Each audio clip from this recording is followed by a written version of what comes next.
안녕하세요. 책아저씨TV의 초장입니다. 오늘 읽어드릴 책을 소개해드리겠습니다. 제목은 말기암 진단 10년 건강하게 잘 살고 있습니다 입니다. 저자는 주마니아 님이시고요. 이분은 암 환자들에게 각종 강의와 글을 통해 제대로 된 자연치유를 알리고 있는 암치유 전도사입니다. 이분의 이력이 좀 독특한데요. 이분을 간략하게 소개를 드리도록 하겠습니다. 서울에서 태어나 동국대에서 정보관리학을 전공한 평범한 회사원이었습니다. 그런데 2011년에 엄청난 허리 통증으로 혼자 걸을 수조차 없는 상태가 되어서 병원을 방문해 검진을 받아보니 검진 결과 목부터 꼬리뼈까지 척추 전체를 비롯해서 양쪽 갈비, 폐, 가슴, 골반, 무릎, 발목까지 온몸에 암이 전이되었다는 사실을 알게 됩니다. 다발성 전이 말기의 신장암이었고 3개월에서 6개월 시한부 판정을 받게 됩니다. 현대의학으로는 치료할 수 없는 상태였기 때문에 저자는 스스로 살고자 자연치유에 대한 수많은 영상과 자료를 찾아보고 공부하고 연구하고 스스로 실천해서 결국 완치를 이루어내게 됩니다. 현재 시한부 판정을 받고 10년이 지났지만 건강하게 잘 지내고 계시고 자신의 체험을 살려 암 환자들에게 각종 강의와 글을 통해 제대로 된 자연치유를 알리고 있는 암치유 전도사로 활동하고 계십니다. 출판사는 에디터 2022년에 출간이 되었습니다. 어떤 치료가 암을 낫게 하는 것이 아니라 어떤 사람들이 암을 이기는 것이다. 이 책을 읽고 난 후에 느낌을 한 줄로 요약하라고 한다면 저는 이렇게 말하고 싶습니다. 비록 지금은 아니지만 그리고 앞으로도 아니기를 희망하지만 혹여나 언젠가 만일 내가 암에 걸리게 된다면 그때 이 책은 자연치유를 위한 교과서로 제가 삼고 싶을 만큼 참 좋은 책이다 라는 생각을 합니다. 이 책에는 저자가 말기암 시한부 선고를 받고 눈물겨운 투병을 거쳐 8개월이라는 비교적 짧은 시간에 일상으로 복귀할 수 있었던 그 전 과정을 한 편의 영화를 보듯 생생한 필체로 녹여냈고요. 또 자신의 몸을 통해 직접 시험하고 경험하면서 얻게 된 자연치유에 대한 해박한 지식과 살아있는 지혜들이 이 책 속에 고스란히 담겨 있습니다. 암하면 죽음부터 떠올리게 되는 게 현실이죠. 두렵고 무섭고 공포 그 자체라고 할 수 있겠습니다. 이런 상태에 휩싸이게 되면 암이라는 실체 없는 실체에 이끌려 이 병원 저 병원 이 의사 저 의사 이런 치료 저런 치료 전전하다가 결국 남아있던 자신의 에너지 체력 다 소진하고 스스로 탈진해서 돌이킬 수 없는 안타까운 상황으로 치닫게 되는 경우가 참 많습니다. 이 책은 이런 안타까운 분들이 없기를 바라는 저자의 간절함이 만들어낸 것이라고 볼 수 있는데요. 혹여나 독자 여러분 중에 혹은 지인 중에 암으로 투병하고 계신 분이 계시다면 이 책과 이 영상을 권해보는 것도 좋은 방법이 아닐까 생각해 봅니다. 이 책은 총 4개의 장으로 구성되어 있습니다. 1장의 주제는 시한부 말기 신장암 자연치유기입니다. 여기서는 어느 날 시한부 판정을 받은 저자가 죽음의 공포를 이겨내고 암을 극복하기까지의 전 과정을 자세하게 묘사하고 있습니다.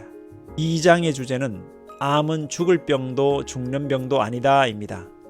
여기서는 암은 죽을 병이 아니라 얼마든지 극복될 수 있는 생활 습관병에 지나지 않으며 우리 몸은 암을 충분히 극복할 수 있는 자가 치유 시스템을 가지고 있다는 저자의 설득력 있는 주장들이 담겨 있습니다. 3장의 주제는 우리 몸의 치유 조건들입니다. 개인적으로 저는 이 부분이 가장 책에서 중요한 부분이다 라고 저는 생각을 해서 이 부분을 좀 많이 발췌를 했는데요. 여기서는 자연치유 조건들이 일어나기 위해서 갖추어야 할 정신적 자세와 식이요법, 운동 원칙에 대한 정보를 담고 있습니다. 4장의 주제는 암치유 청사진입니다. 암치유를 위해서 반드시 필요한 것이 치유 청사진을 분명하게 설정하는 것이라고 저자는 강조하고 또 강조합니다. 왜 그런지는 영상을 통해서 확인해 보시기 바랍니다. 제 욕심 같아서는 이 책 전체를 다 읽어드리고 싶을 만큼 내용 하나하나 빈틈없이 알곡으로만 가득 차 있습니다. 이 영상에는 3장을 위주로 해서 담았고요. 1장의 내용과 4장의 내용 일부를 포함시켰다는 점 미리 말씀드립니다. 더 자세한 정보를 원하시는 분들은 이 책을 직접 읽어보시기를 권합니다. 그럼 책 속으로 함께 들어가 보시겠습니다. 시한부 선고를 받다. 2011년 12월 어느 날 등과 허리를 중심으로 가공할 통증이 시작되었습니다. 3개월을 정형외과와 한의원을 전전하다 걸을 수 없는 상태가 되어서야 저의 힘으로는 아니 최첨단 현대의학으로도 감당 안 되는 암이라는 문제를 정면으로 마주했음을 알게 되었습니다. 목부터 꼬리뼈, 양쪽 갈비, 배, 가슴, 양쪽 골반, 무릎, 발목까지 온몸에 전이된 시한부 말기 신장암 진단. 어떤 선택지가 있는 문제라면 피하기라도 하거나 저의 노력으로 해결할 수 있는 문제라면 조금 버겁더라도 최선을 다해보겠다는 생각으로 도전할 텐데 암이라는 문제는 이런 생각 자체를 무력화시키는 이제껏 살아오면서 겪었던 문제들과는 차원이 다른 문제였습니다. 아침에 어렴풋이 잠을 깰 때마다 이 모든 게 꿈이 아닐까, 꿈일 거야 하는 바람을 갖는 그 순간 극심한 통증이 이를 여지없이 깨버리며 바로 현실임을 각인시켰습니다. 저라는 존재가 이 세상에서 곧 사라지고 없어진다는 것이 두렵고 무서웠습니다. 사실 그보다는 죽음으로 가는 과정의 고통, 지금도 참기 힘든 이 고통이 죽음으로 다가가면서 계속 극단으로 증폭되고 커져갈 터인데 이것이 너무 무서웠습니다. 그래서 잠시라도 두려움에서 벗어나고 싶어 매일매일 볼 수밖에 없었습니다. 바로 치유 이룬 사람들의 이야기들을. 저에겐 그 사람들이 유일한 희망이었습니다. 저는 지옥을 경험했습니다. 암은 죽는 병이고 죽을 병이라 확신하고 절망에 빠진 채 천장만 바라보면서 온갖 통증으로 고통받는 몸을 느끼며 죽을 생각만 할 때는 정말 지옥이었습니다. 그런데 치유기를 보면서 희망을 갖게 되자 에너지가 생기고 공부든 실천이든 할 수 있게 되었습니다. 숨쉬기도 힘든 현실에서 한 줄기 빛이 보이기 시작했습니다. 현실 속의 제 몸은 여전히 지옥같이 고통스러웠지만 희망을 보았기에 암 환자로 겪는 지옥에서의 삶이 아닌 치유로 향하는 삶을 가게 되었습니다. 저는 2012년 3월에 남은 생이 3개월에서 6개월이라는 시한부 암 진단을 받았지만 10년이 흐른 지금도 여전히 아니 오히려 이전보다 더 건강하게 살아가고 있습니다. 제게 남들은 모르는 저만의 어떤 지식, 방법, 요법, 비법, 비방이 있어서 지금 살아있는 것이 아닙니다. 꽝 잡는 것이 매라는 속담이 있습니다. 어떤 문제든 원인과 그 원인이 가리키는 의미가 있고 그에 대한 본질적 해결책이 있는데 저는 두려움에서 벗어나 이를 보려고 노력했습니다. 그 결과 암이라는 문제의 본질을 통해 임시 방편이 아닌 이 문제의 본질적인 해결책은 제대로 된 자연치유 노력임을 깨닫게 되었습니다. 저는 이를 알았기에 집중하여 실천할 수 있었고 실천했기에 암이라는 문제의 본질이 해결되기 시작했습니다. 그 덕분에 암이라는 절망적인 문제에서 벗어나 인생의 다른 문제들처럼 여기며 다시 일상을 살아가고 있는 것이겠죠. 우리는 암이라는 문제의 의미와 본질을 몰라서 이 문제의 본질적 해결책을 볼 수가 없었던 것입니다. 제가 이런 사람들을 답답하고 한심하게 여긴다 생각하시겠지만 한때 저의 이야기였습니다. 암의 공포에 짓눌려 본능적인 뇌, 생존 본능, 말초신경, 감각신경만 남아 어떻게 하면 이 암덩어리를 없앨까만 생각했습니다. 공포는 문제의 본질을 보지 못하도록 우리 눈을 가립니다. 암덩어리를 없애 어떻게든 살아야 한다는 생존 본능만 남아 수술, 항암과 방사선 치료에만 몰두하게 합니다. 생존 본능만 남은 뇌는 의사 선생님이 별 의미 없다는데도 바짓가랑이 부여잡고 어떻게든 치료받게 해달라고 애원하게 만듭니다. 수술, 항암, 방사선이 필요 없고 의미 없다는 얘기가 아닙니다. 이런 치료에는 분명한 한계가 있고 암이라는 문제의 본질을 해결하는 방책이 아님을 말씀드리는 것입니다. 지금 암으로 진단받아 지옥 같은 현실에서 절망하고 계시는 분이 많을 줄 압니다. 그런데 지옥은 암이라는 죽을 병에 걸린 현실 때문이 아니라 암은 곧 죽음이라고 철석같이 믿으며 아무 희망도 갖지 못하는 나의 마음 상태이자 나의 선택 때문입니다. 어떤 희망도 갖지 못하는 지옥 같은 현실에서는 내가 원하는 치유가 불가능합니다. 그래서 선택을 하셔야 합니다. 암의 근본적인 치유책인 자연치유의 선택을 통해 절망에서 벗어나 온전한 치유를 이뤄내야 합니다. 암은 결과일 뿐 그 자체로 원인이 아닙니다. 따라서 현대의학적 치료를 통해 아무리 완벽하게 암을 제거해도 그 원인을 제거하지 않으면 재발하게 됩니다. 게다가 암을 제거하는 과정에서 건강성은 더욱 훼손되어 재발할 때는 보통 국소적 재발이 아닌 다발성으로 나타납니다. 또 어찌어찌해서 재발한 암을 없앴다 해도 그 과정에서 건강성은 더욱더 훼손되어 더 빠른 시간에 더 다발성으로 일어납니다. 악순환의 연속, 이것이 일반적인 암 환자들의 패턴입니다. 병원 치료를 하지 말라는 뜻이 아닙니다. 힘든 병원 치료가 의미 있기 위해서는 현대의학적인 치료를 받으면서 그 원인을 없애는 노력, 즉 자연치유 노력이 병행되어야 함을 말씀드리는 것입니다. 현대의학적 치료는 이미 생긴 암을 없앨 뿐이고 앞으로 생길 암까지 없애지는 못합니다. 이미 생긴 암은 병원에서 치료해 없앨 수 있지만 앞으로 생길 암은 내가 치유해야 하는 것입니다. 생길 암을 치유하는 것이 자연치유 노력이고 그 과정입니다. 그래야 반복되는 재발과 악순환을 벗어날 수 있습니다.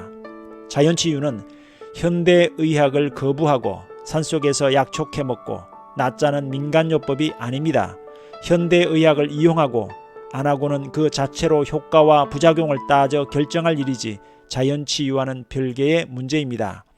자연치유는 그 자체의 개념과 논리가 있고 다양한 체계로 구성되어 있습니다.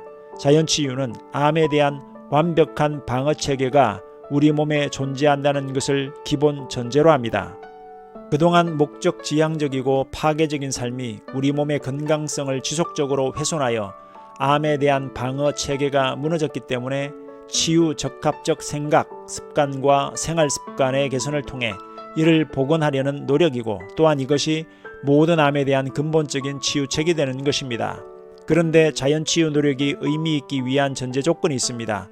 암은 죽는 병인데 나는 그 암에 걸렸고 그래서 나는 죽는다는 죽음의 3단 논법이 고정관념으로 자리잡고 있을 때 이런 심리적 상태에서는 어떤 현실적 노력을 해도 우리 몸의 치유 시스템은 발현하지 못합니다. 암은 곧 죽음이라는 잘못된 관념을 극복하는 일이야말로 암 치유의 기본이자 기초가 되고 자연치유를 위한 전제 조건이 되기 때문에 제가 강조하고 또 강조하는 것입니다. 자연치유의 본질과도 밀접하게 연관된 문제이기도 합니다. 자연치유 현상이 일어나기 위한 조건들.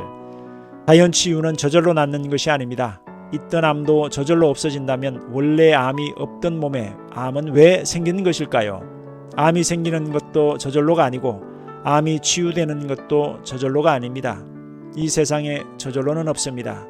자연치유는 저절로 낫는 것이 아닙니다. 낫기 위한 엄격한 조건이 있습니다. 저는 이를 치유 조건이라 부릅니다. 여기에는 관념적 조건, 정서적 조건, 정신적 조건, 시기적 조건, 신체적 조건, 관계적 조건, 환경적 조건, 트라우마 해소 등이 있고 이것들이 일정 수준으로 충족될 때 치유는 강력하게 일어납니다. 첫째, 치유 조건으로서 관념적 조건. 암은 죽는 병, 나는 암 환자, 그래서 나는 죽는다. 관념적 치유 조건은 이 죽음의 3단 논법, 암은 죽는 병이라는 관념에서 벗어나는 걸 뜻합니다. 암을 죽는 병으로 인식하는 한 극단적인 교감 우위 상태에서 벗어날 수 없습니다. 그런 상태에선 치유는커녕 급속한 악화를 피할 수 없습니다. 자연치유한 사람들의 공통점은 정신적 스트레스 문제를 해결하거나 해결하는 방법을 알았다는 데 있습니다. 그런데 스트레스 중 가장 극단의 스트레스가 죽음을 느낄 때입니다. 암을 비롯한 현대병은 세포 변질이 그 본질입니다. 앞서 스트레스를 느끼는 상태인 교감 우위 상태에서는 그 자체로 세포의 미세 환경은 깨지고 이 상황에서 세포의 성장과 회복과 치유는 가능하지 않다고 말씀드렸습니다. 암의 원인이 지속적인 교감신경 우위 환경에 따른 세포 변질에 의한 것이라면 이를 벗어나기 위한 기본 조건으로 부교감 우위 환경이 조성되어야 한다고 이야기했는데, 암은 곧 죽음이라는 인식 아래 암의 진단은 더욱 극단적인 교감신경 우위 환경에 놓이게 됩니다. 이 상황에서는 그 어떤 치유 노력도 효과가 없고 설령 있다 하더라도 일시적 효과에 그칠 뿐입니다. 그래서 암은 곧 죽음이라는 인식의 공포에서 벗어나는 것이야말로 치유를 이루는 기본 핵심 조건입니다. 치유는 부교감 활성화 상태에서 가능하다는 점과 같은 맥락이기도 합니다. 실제로 자연치유로 암을 극복한 사람들의 가장 큰 공통점은 이 공포감의 문제를 해결했다는 데 있습니다. 물론 암이라는 질병이 주는 현실적 무게가 워낙 무거워 100% 완벽하게 벗어난다는 건 쉽지 않은 일입니다. 다 떨쳐냈다고 생각했는데 어느 순간 고개를 쳐들고 위협하는 것이 바로 그 공포라는 놈입니다. 그러나 분명한 사실은 암 치유의 여정 동안 암은 곧 죽음이라는 감옥을 벗어나지 못하는 한 궁극적인 치유를 기대하기란 난망하다는 사실입니다. 둘째, 치유 조건으로서 정서적 조건. 나의 감정 상태는 우리 몸 세포들의 생리 환경에 지대한 영향을 미칩니다. 저는 자연치유를 신선 노름이라 표현합니다. 왜 아니겠습니까? 자연치유의 과정이라는 것이 일 안 한다고 누가 뭐라 하지 않기에 충분히 휴식하면서 몸에 좋은 음식 먹고 좋은 생각만 하고 유유자적하는 자연친화적인 삶, 바로 신선노름입니다. 하지만 대부분의 암 환자들은 불안과 초조함, 슬픔, 갈등과 고민, 원망 속에서 지병합니다. 이는 신선노름과는 가장 거리가 먼 상태이고 이런 정서적 조건에서 치유는 어렵습니다. 내가 아는 치유 노력과 각 방법론들이 얼마나 강력한 치유제로서 역할을 하는지 공부를 통해 충분히 그 가치를 이해하고 궁극적으로 치유 청사진 수립을 통해 암이 치유될 수 있음을 깨닫고 암의 의미를 되새겨 건강체로서 새롭게 태어난다는 의미를 치병에 담는다면 부정적 정서 상태에서 벗어나 기쁜 마음으로 치병할 수 있을 것입니다. 이러한 정서적 조건 속에서 우리 몸 세포들의 삶의 조건에 절대적 영향을 미치는 자율신경 균형 상태가 형성되고 균형 잡힌 호르몬이 조성될 것입니다. 셋째, 치유 조건으로서 정신적 조건. 암을 진단받고 치병하는 건 그 자체로 많은 의지가 필요합니다. 익숙하던 기존의 삶에서 벗어나 나와 관련된 모든 걸 바꾼다는 것은 정말 쉽지 않은 일입니다. 특히 치병 과정에서 통증 등 여러 증상이 나타날 수 있고 의사의 시한부 진단, 함께 치병하던 환우의 사망, 외부의 부정적 시선 등도 치유에 크게 방해되는 요소입니다. 이런 내적 외적 어려움 속에서도 내가 추구하는 치유 방향으로 흔들림 없이 나아갈 때 내가 원하는 치유는 가능한 것입니다. 하지만 대부분 작은 증상이나 상황 악화에도 심리적으로 무너지는 백지장처럼 얇은 내공으로 치병하기에 자연치유의 기본 전제가 되는 지속성이 담보되지 않고 금세 무너집니다. 따라서 제대로 된 자연치유 노력을 통해 치유될 수 있음을 알 때 치유하는 과정에서 그 어떤 어려움에도 흔들리지 않고 나아갈 내공은 필수적입니다. 넷째, 치유 조건으로서 시기적 조건. 우리 몸은 수많은 세포들로 이루어져 있고 이 세포들이 제대로 기능할 때 질병에 걸리지 않을 수 있고 질병에 걸려도 빠르게 회복하고 치유되어 제대로 기능할 수 있습니다. 이 세포들이 제대로 기능하기 위해 필요한 것, 에너지 공급과 필수 요소들의 공급을 위한 대사적 측면에서 반드시 외부에서 조달해야 할 물질들이 있습니다. 에너지 공급원인 탄수화물, 단백질, 지방 등 3대 영양소를 비롯해 다양한 비타민, 미네랄, 식이섬유, 각종 효소, 기능적 역할을 하는 폴리페놀류를 비롯한 각종 피토케미칼 등이 그것입니다. 다섯째, 치유 조건으로서 신체적 조건. 우리 몸은 수많은 혈관, 신경, 림프관이 거미줄처럼 연결되어 있고 각종 신경망과 혈액, 림프액, 순환을 기반으로 신경계, 순환기계, 소화기계, 내분비 기관들이 조율되고 작동됩니다. 이러한 작용들이 원활하게 이루어지기 위해서는 바른 근골격이 필수입니다. 골격의 뒤틀림은 근육의 경직과 뭉침으로 나타나고 각종 통증과 혈액과 림프 순환의 문제로 나타나고 세포들의 기능상 많은 문제를 야기할 수 있기 때문입니다. 여섯째, 치유 조건으로서 관계적 조건. 인간은 동굴 속에서 홀로 살아가는 존재가 아닙니다.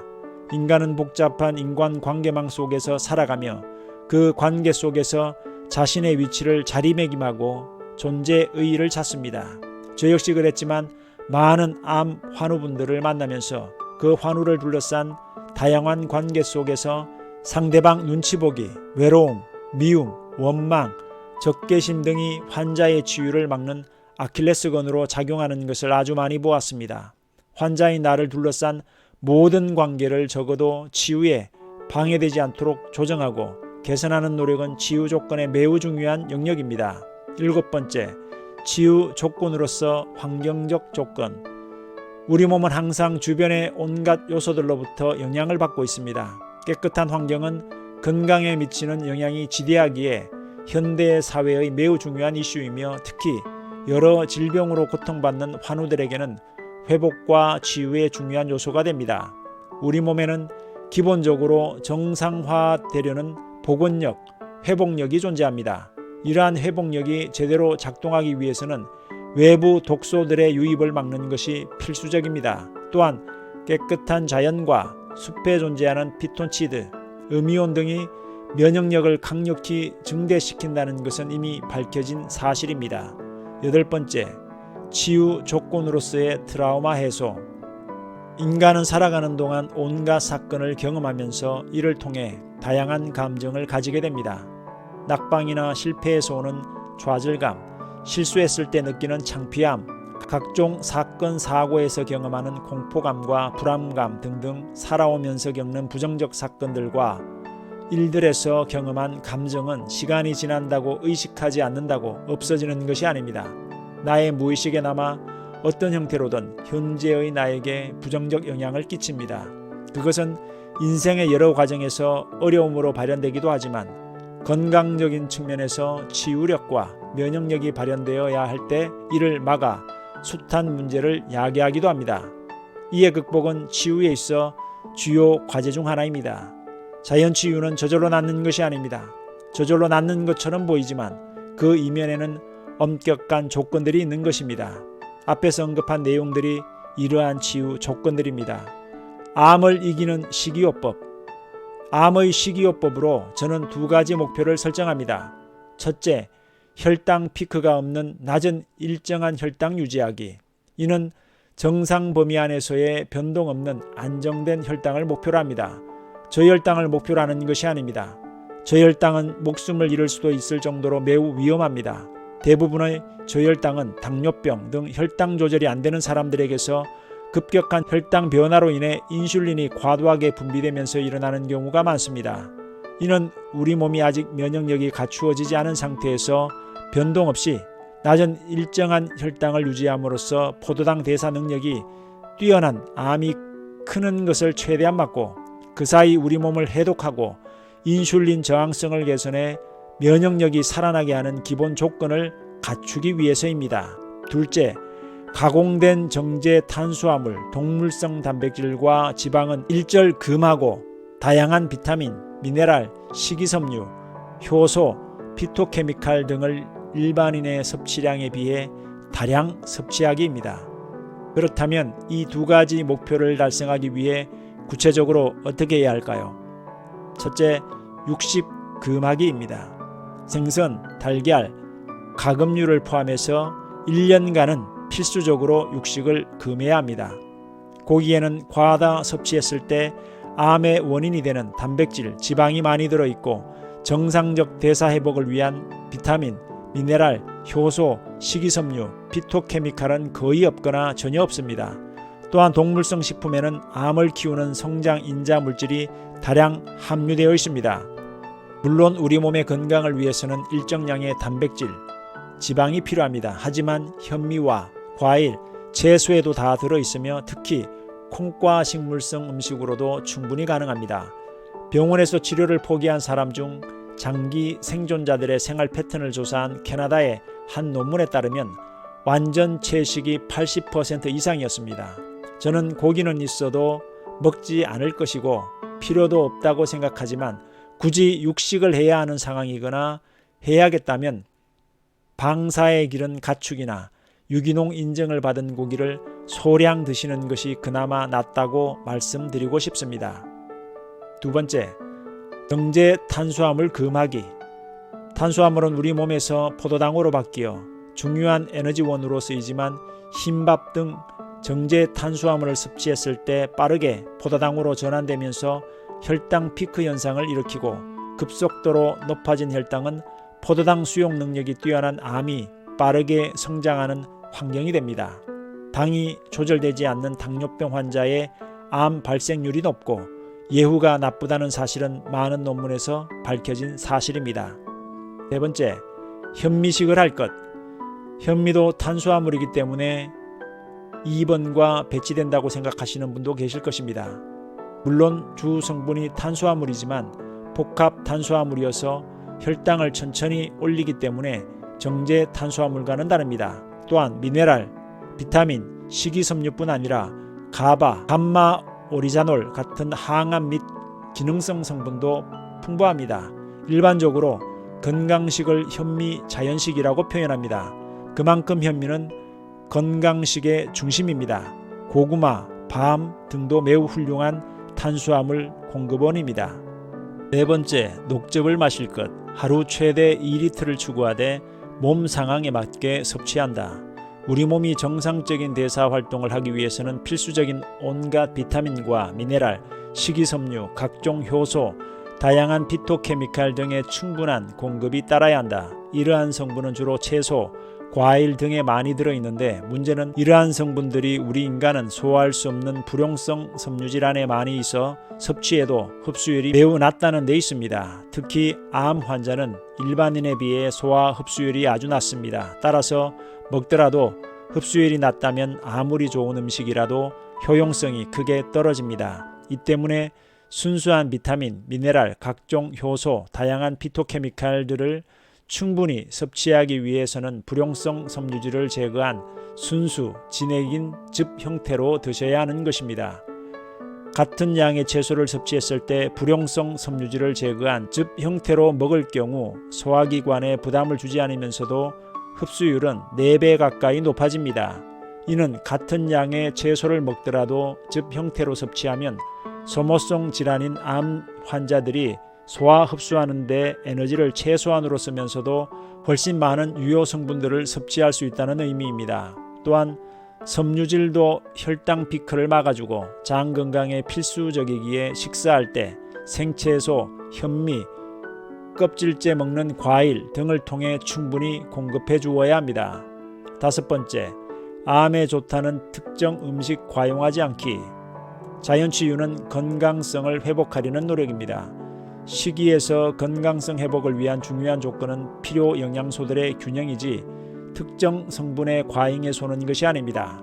미세 영양소들은 상호 영향을 받으며 팀플레이를 하기 때문에 균형이 핵심입니다. 편중된 식사는 이 균형을 깨기 쉽습니다. 기본적으로 음식은 약이 아닙니다. 알아야 할 것은 특정 음식이나 성분이 암에서 우리를 절대 구할 수 없다는 사실입니다.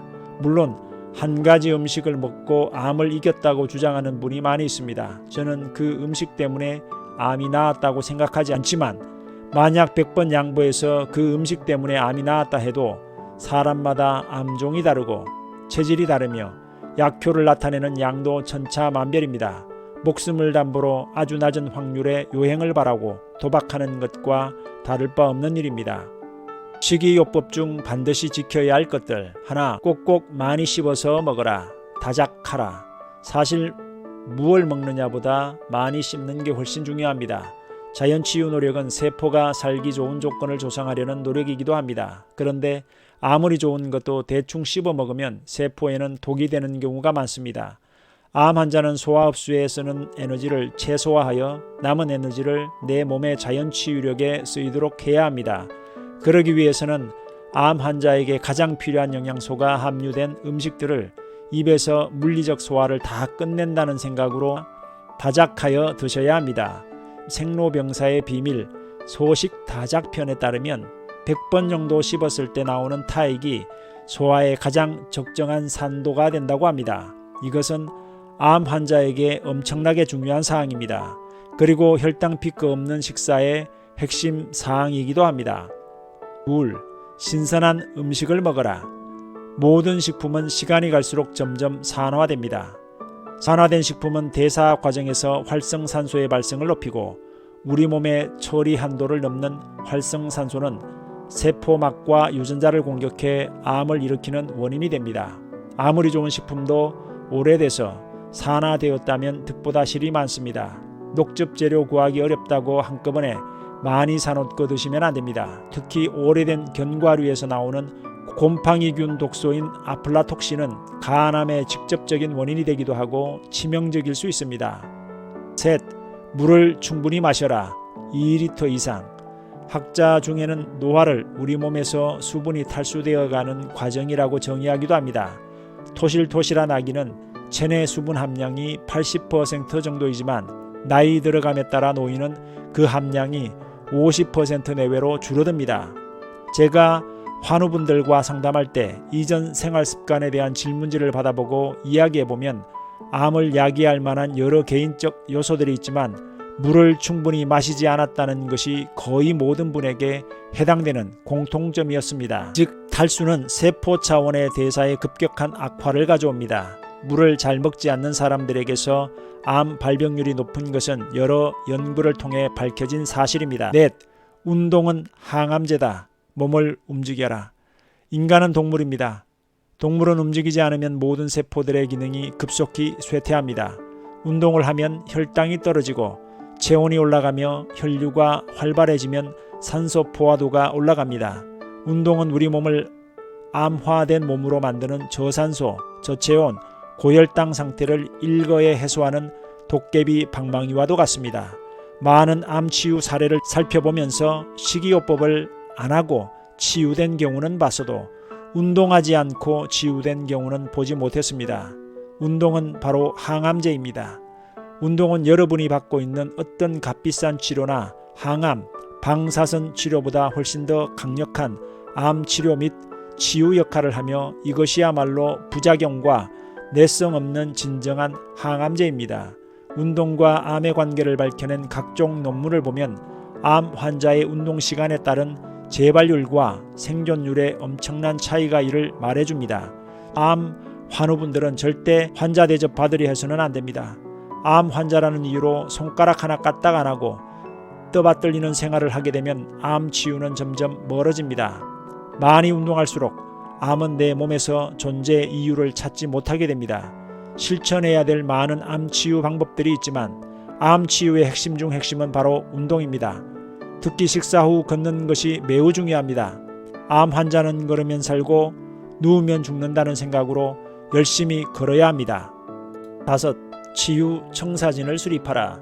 저는 수많은 치유기를 읽으며 그 사람의 빙의 되어 보기도 하고 내용을 다 외울 정도로 반복해서 보고 또 보았습니다. 그리고 그들의 공통점을 학습을 통해 알게 된 자연치유의 원리와 이론, 근거들에 비춰 이해하려 노력했습니다. 그 덕분에 아주 빠르게 청사진을 세울 수 있었다고 생각합니다.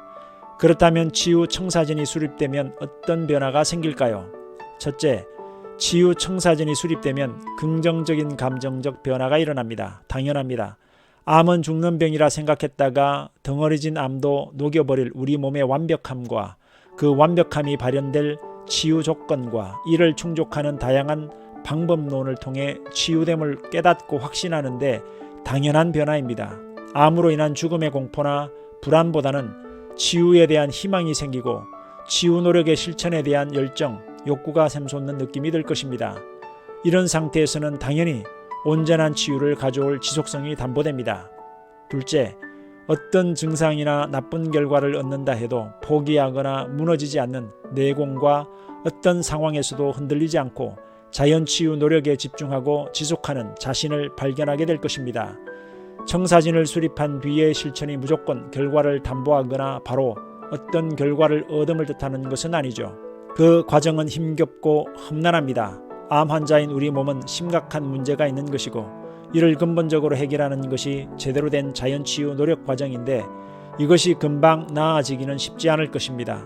당연히 청사진 없는 상황에서의 실천은 그 자체가 너무 힘든 일인데다 그런 노력을 통해 얻는 결과도 금방 나타나지 않으니 이내 실망하고 다 포기해버리게 됩니다. 이는 일반적인 암 환자들의 패턴입니다. 하지만 청사진이 있다면 어떤 문제나 내가 원하는 결과가 나오지 않아도 더욱 몰두하게 됩니다. 제가 자연치유 노력을 하던 초기에 통증이 심해졌을 때 포기하지 않고 이전보다 더 열심히 치유에 집중하고 또 하려 했던 것도 저에게는 청사진이 수립되어 있었기 때문입니다. 저는 암을 시험에 많이 비유하는데 고시원에서 한 달간 열심히 공부했다고 결코 시험에 붙을 수 없습니다. 자연치유도 마찬가지로 한 달간 열심히 했다고 낫는 건 아닙니다. 그런데 청사진이 없으면 치유를 이룰 수 있는 그 최소한의 시간을 견디지 못합니다. 즉 지속성이 담보되지 못합니다. 하지만 청사진이 수립된 상태에서는 치유를 이룰 수 있는 로드맵이 자체 내장되어 있기에 극복 가능하고 지속성이 담보될 것입니다. 저의 용어로 말씀드리자면 청사진이 있을 때 종국에는 나을 것을 확신하기에 하지 말라고 뜯어말려도 흔들림 없이 하게 되어 있습니다. 셋째, 기적을 바라거나 어떤 자극적인 정보에 쉽게 넘어가지 않게 됩니다. 우리가 치유의 원리를 이해한다면 특정 방법론들의 한계와 필요성에 대한 의미를 정확하게 이해할 수 있게 됩니다.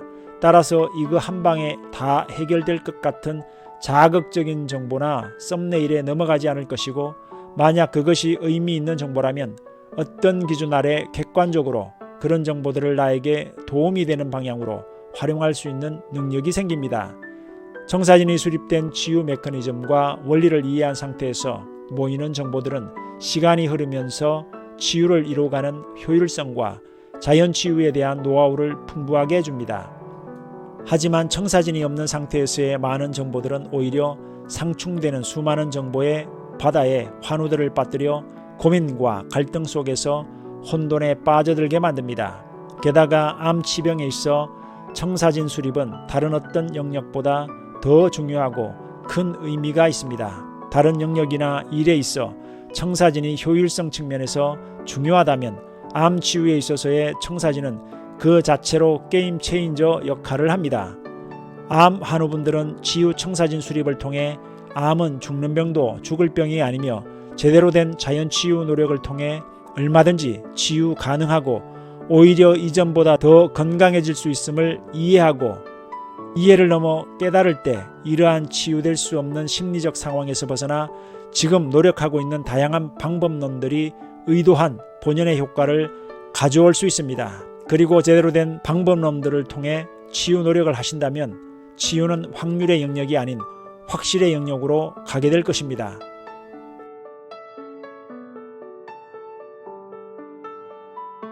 시청해 주셔서 감사합니다.